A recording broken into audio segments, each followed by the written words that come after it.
Welcome to the Day by Friday. My name is Michael Schimke. I'm the CEO of Scalefree. We run the session here every Friday to allow you, the audience, to ask questions about data vault, data-driven applications, data mining, MVP clusters, cloud computing, that kind of stuff. Here in the session here, it's a live session, so you can raise any question you want. You can use the chat here in the client. You can use the Q&A function in the client. You can also raise your hand. I'll give you a voice, so you could raise a live question if you want. And I'll show you a link to the form today where you can submit your questions, essentially. And I'm happy if you would submit more, because I'm running low, starting running low, essentially. So send your questions, essentially. Good time now to get a quick answer. We would cherry pick. The question must fit into the topic, essentially. And it should be time box answer, essentially. That's the basic idea. If there'll be no questions at all, and we're coming to the summer break here, right? I will talk about the cluster. Haven't done much. So send me questions, please. Okay. So let me show you today's question. So this question is essentially came via the form, and it's talking about the conceptual models versus logical models versus physical models in data engineering. And apparently this person is new, this attendee here. And let me just read this. Can you explain the difference between conceptual, logical, physical models in layman terms in data engineering, essentially? When do we use which type of model? Now, the idea, and to be honest, I fully understood this when developing FlowBI, the AI that generates the data vault. The idea is this: the conceptual model is your business model, you can say. Well, customers purchase products, right? So what are the business objects inside your business model? How are they related to each other? And typically in much detail. So you would say, well, what are the attributes that are used to describe a product, for example? We got a product name, we got a list price, and so on. The currency of the list price, and so on. Then, so you go into very much detail. I would question this, because when we model the raw data as the business is using it, the details are driven by the source system, by the source system's raw data, and not by what you would like to see. You might have some business model or closer to the a business model style in your business vault later, but it's a different story. So you can go as much as detailed as you want. From a data vault perspective, we typically only need the concepts and their relationship. Customers purchase products. That's the basic idea. So what's your business model? What are the business objects involved? How do they relate to each other? And then we have the logical model. The logical model essentially defines essentially the raw data model. Which hubs link satellites do you need to capture your incoming source data? What are the business keys in your hubs? What are the satellite splits? At least, well, from a logical perspective, you would classify the attributes inside a satellite: first name, last name, address, and so on. Those attributes regarding security, privacy, and rate of change. The satellite split itself is not part of the logical model, because nobody says that you have to separate data by security class, for example. You classify them in a logical model, and then it depends on the implementation, how you deal with this. So that's a logical model. We just define which hubs link satellites exist, essentially.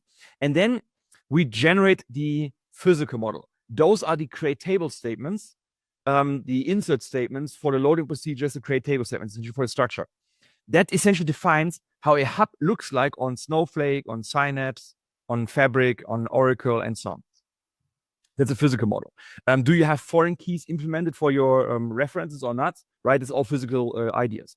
Same is true for the satellite splits. Here, the logical model, you only define what are the security classifications for your attributes, for example. But then in the physical model, it depends on the target platform if you need to separate those attributes in the satellite already. So you do a satellite split, having multiple tables for your satellite, essentially. Or if you have a view layer on top for accessing the raw data vault, and this view layer, you essentially do the split of the satellites. So not on the physical table, but on the view. And then you grant access to the views instead of the tables.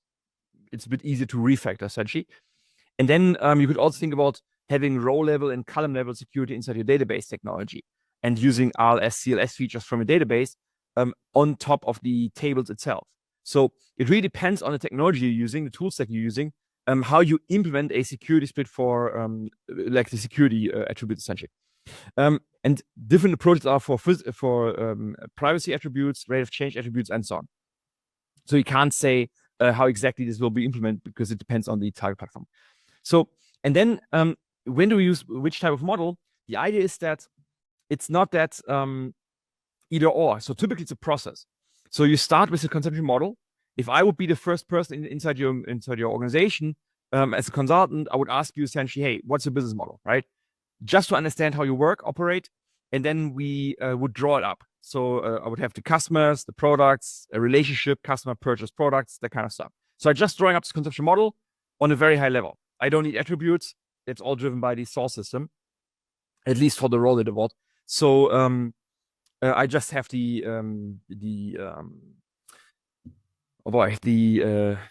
business objects or the concepts, and that's it. And then based on your raw data that comes from the source, I would then come up with the logical model, define which is the business key to be used for your concept, let's say customer. What are the attributes coming from the source that I have to capture in the satellites? Are there any relationships I can derive to other concepts and so on, right? That's just in a model. It could be in, let's say, a modeling tool, could be just, and that's a typical case, the metadata inside your automation tool, let's say Warescape or DBT and so on, Data Build and so on, the metadata inside your automation tool, that's reflecting the logical model. Because that metadata defines which hubs, links, satellites do you have here in place that you need in your raw data vault.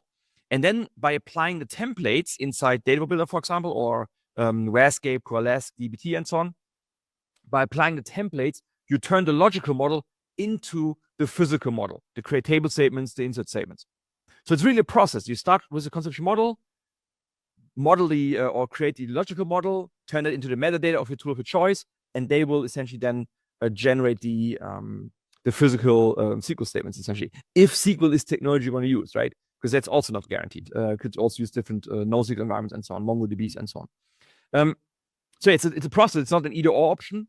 You typically go through the whole chain here, using tools and so on. That's the basic idea. Cool. I was prepared to have my tablet here ready, but I don't need that to explain it. So okay, cool. Yeah, if you have a question like this, use this form here behind this URL, sfr.de/Friday. Again, we're running low on questions. The summer is coming up. That's typically a phase where you can ask questions and get answered relatively quickly.